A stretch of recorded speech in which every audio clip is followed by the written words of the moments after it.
10 वर्षाच्या मुलानं केली सगळ्यात मोठी भविष्यवाणी, जी ऐकून पंतप्रधान घाबरले. एक भविष्यवाणी जिने संपूर्ण देशात खळबळ उडवली. या जगाचा अंत कधी होणार आणि भारतातल्या लोकप्रिय नेत्यांचा मृत्यू कधी होणार याची तारीख या मुलानं सांगितली.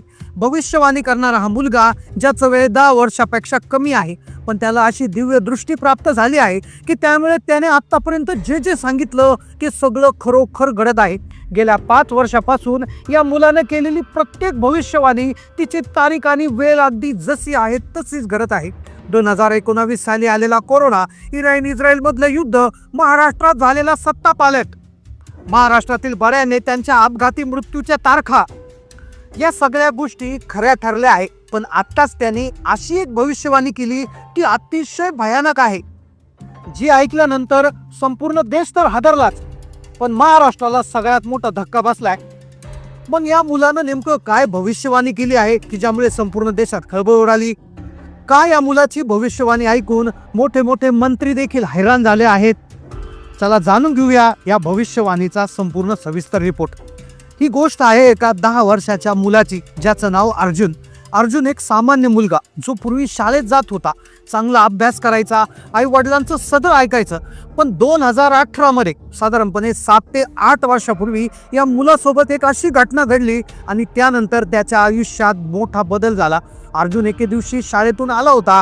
गोष्ट आहे 2018 सालची. त्या दिवसानंतर त्याला ती दिव्य दृष्टी प्राप्त झाली आणि त्यानंतर त्याने इतक्या भविष्यवाण्या केल्या आहेत की त्या सगळ्या खऱ्या ठरल्या. पण आजची भविष्यवाणी ही प्रचंड भयानक आहे. मंत्री घाबरले आहेत. तो भरपूर खेळला. 2018 साली एके दिवशी शाळेतून आला, भरपूर खेळला, अगदी शांत झोपला. त्याला माहिती नव्हतं की त्याच्यासोबत काय घडणार आहे. आणि त्याच रात्री एक गोष्ट घडली आणि जिथून पुढे त्याच्या आयुष्याला एक नवं वळण मिळालं.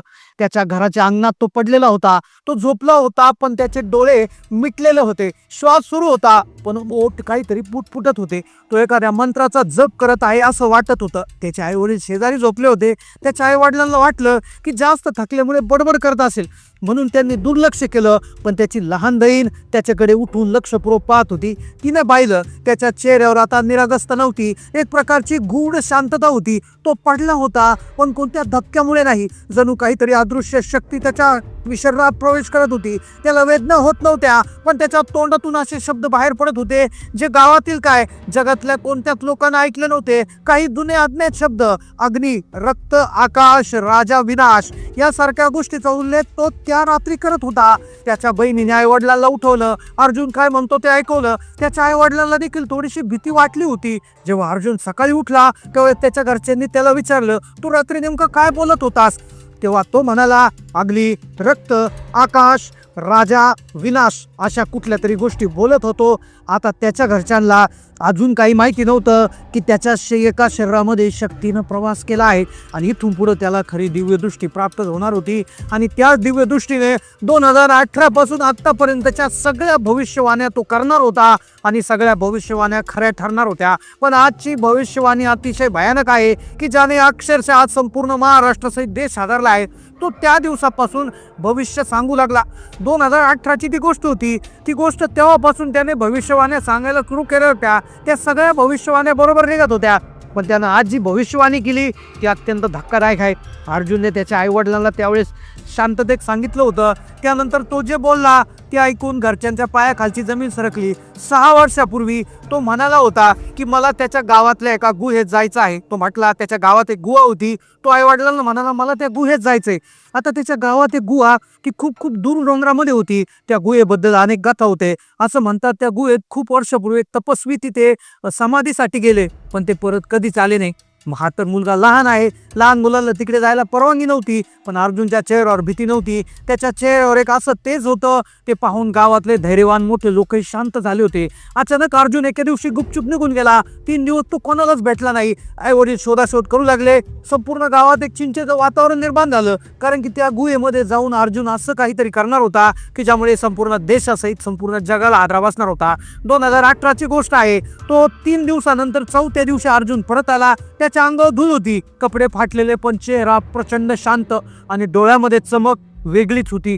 ही 2018ची गोष्ट आहे. तो त्यावेळेस कोणाशीच बोलला नाही, फक्त आपल्या खोलीचा जाऊन दरवाजा बंद केला आणि दुसऱ्या दिवसापासून त्याच्या वागण्यात पूर्णतः बदल झाला. तो दिवसभर शांत बसायचा, कागदावर काहीतरी लिहायचा, असे काही चिन्ह काढायचा की जे कोणीच वाचू शकत नाही. कधी कधी तो कागद जाळून त्याची राख फुकते एका भांड्यात साठवून ठेवायचा. एक दिवस झाला असं, त्याचे वडील ते दररोज पाहायचे. ते तिथे गेले, त्यांना एक अर्धवट जळलेला कागद भिजलेला दिसला. तो त्यांनी घेतला. त्यात हिंदीत लिहिलेलं होतं, हिंदी भाषेत त्याच्यात लिहिलेलं होतं की जेव्हा एक चेहरा लोकांना हसून बघेल तेव्हा त्याचे सरकार अंधारात लपून काम करेल आणि त्याच वर्षी हवामान बिघडेल. जिथे दुष्काळ होता तिथे पूर येईल, जिथे नद्या होत्या तिथे दुष्काळ पडेल. आणि हीच त्याची पहिली भविष्यवाणी होती. त्या अर्ध्या झालेल्या कागदावर त्याच्या वडिलांनी पाहिलं. त्याच्या वडिलांना वाटलं काहीतरी असेल, पण 2 महिन्यानंतर त्याने जे लिहिलं होतं अगदी तसंच घडलं. केरळ आणि कर्नाटकमध्ये 2 महिने इतका पाऊस झाला, त्याने भरली. उत्तराखंड, बिहारमध्ये पुरामुळे गाव वाहून गेले. तेव्हा पंतप्रधान पुरांच्या भागात जाऊन लोकांना मदत करत होते, तर दुसरीकडे शेतकरी आपल्या जीवाचं बरं वाईट करून घेत होते, कारण की पाणी शेतीला नव्हतं. आता गावकऱ्याला अर्जुनची भीती वाटू लागली होती. तो आता सामान्य मुलांसारखा नव्हता. त्याच्या बोलण्यात एक वजन होतं. जेव्हा तो कोणाकडे बघायचा तेव्हा समोरची व्यक्ती घाबरून जायची. एका रात्री त्याने वडिलांना सांगितलं, दिल्लीची रोषणाई लवकर धुक्यात लपून जाईल. पण लोकांना वाटलं हे विकासाचं धुकं आहे. सरळ सरळ वादळ सीमेवर नाही तर हवेवर येऊन, असं तो म्हणाला. ही भविष्यवाणी त्याने वयाच्या 5व्या वर्षी केली होती. त्याची ही दुसरी सगळ्यात मोठी भविष्यवाणी होती. त्याच्या वडिलांना त्यावेळेस काही समजलं नाही, पण एके दिवशी भारत चीनच्या सीमेवर तणाव वाढला. न्यूजवर बातम्या सुरू झाल्या, भारत सतर्क आहे. सरकारनं उच्चस्तरीय बैठक घेतली. त्याच दिवशी दिल्लीत ते रहस्यमय स्फोट झाले, ज्याचा शोध कुणीच घेऊ शकला नाही. अर्जुन फक्त हसला.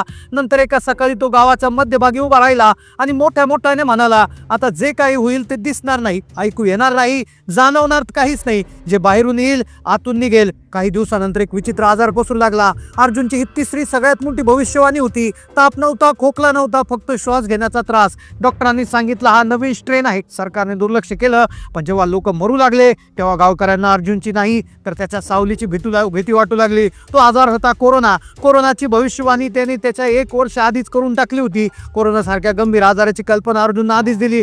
आता तो रात्री 1 तास बसून आकाशाकडे पुटपुटला. तो दररोज भविष्यवाण्या करायचा, पण ही भविष्यवाणी त्याने आज जी केली आहे ती अत्यंत धक्कादायक आहे. त्याने सांगितलं होतं 2020 मध्ये असा दुष्काळ येईल, त्याच्यासोबत एक असा चेहरा येईल जो सगळ्यांना आश्वासन देईल, पण त्याच्या चेहऱ्याखाली लपलेली भीती असेल आणि त्याच वेळी देशाच्या भागामध्ये गव्हाचं पीक अचानक सुकून जाईल.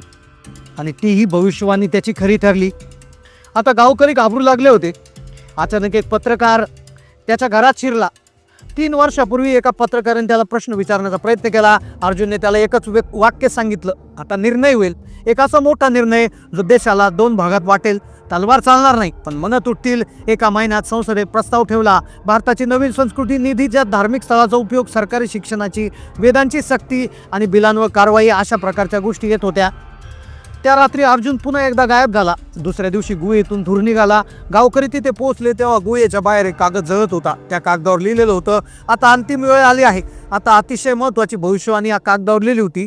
जो झुकणार तोच वाचेल, जो उभा राहील तो वेळेच्या लाटेत बुडून जाईल. हे कोणत्याही एका व्यक्तीचं युग नाही, हे निर्णयाचं युग आहे. असं म्हणत अर्जुन तिथून पुढे कधीच दिसला नाही. त्याच्या दुसऱ्या दिवशी सकाळी दिल्लीतील पंतप्रधानांच्या कार्यालयाच्या आरशावर एक शब्द आपोआप लिहिलेला दिसला, वेळ पूर्ण झाली आहे. त्या दिवशी देशभरात वीज गेली, इंटरनेट बंद झालं. आकाशात पुन्हा तोच रहस्यमय आवाज घुमू लागला, जो फक्त अर्जुनला ऐकू येत होता. शहरातील वृत्तपत्र, डिजिटल स्क्रीन, मंत्र्यांच्या ओठावर एकच नाव होतं, अर्जुन. दिल्लीतल्या अंधाऱ्या खोलीत पंतप्रधान एकटे बसले होते. त्यांच्यासमोर देशाचे 4 नकाशे, पाणी, व्हायरसचा प्रसार, पीक उत्पादन आणि देशातली अशांतता.